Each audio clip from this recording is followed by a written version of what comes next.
welcome to this quick guide to building a BlueFor SAM network. We have already looked at each of the air defense options for modern BlueFor, so now it's time to see how we can get them to work together to protect our assets. Step 1. Identify your threat. What threat or threats are you expecting? Cruise missiles? Fixed wing or rotary wing? Are they able to attack you in bad weather? This would make your IR SAMs far less effective. What are their engagement ranges? They may be able to get to you before you can get to them. Step 2. Identify your critical assets. Decide which assets you believe will be the enemy's primary targets so that you can focus your defences there. We will keep things very simple. We have Incirlik Air Base, which is our main headquarters, and a factory facility near the coast. Step 3. SHORAD, or Short Range Air Defence.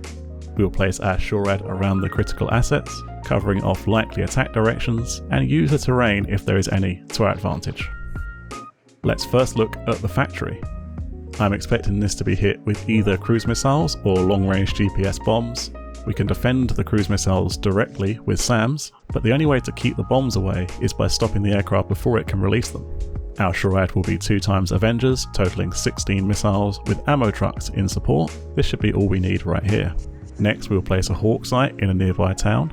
This will both protect the town and the port area, which is part of an imagined supply chain. In addition, it covers the factory to the southwest.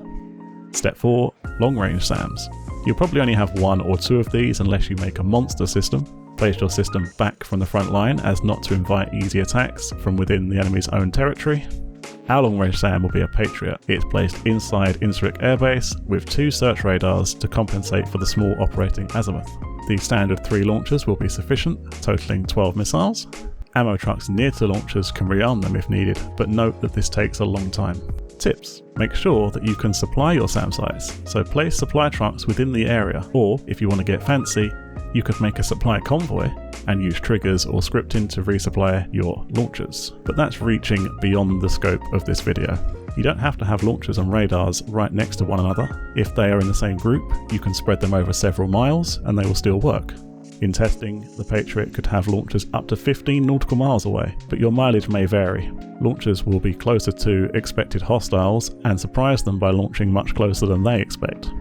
If you place more than 1 SAM of the same type, save the group as a template if one does not already exist, then add advanced waypoint options, then copy and paste that SAM site around so that you can keep the advanced waypoint options as templates don't save them. I hope you found this helpful. There are many more advanced ways to make your SAMs deadly. We will cover those in future videos. You can learn more about the SAMs that we've used in this video by watching this playlist. Thank you for watching, and I'll see you in the skies.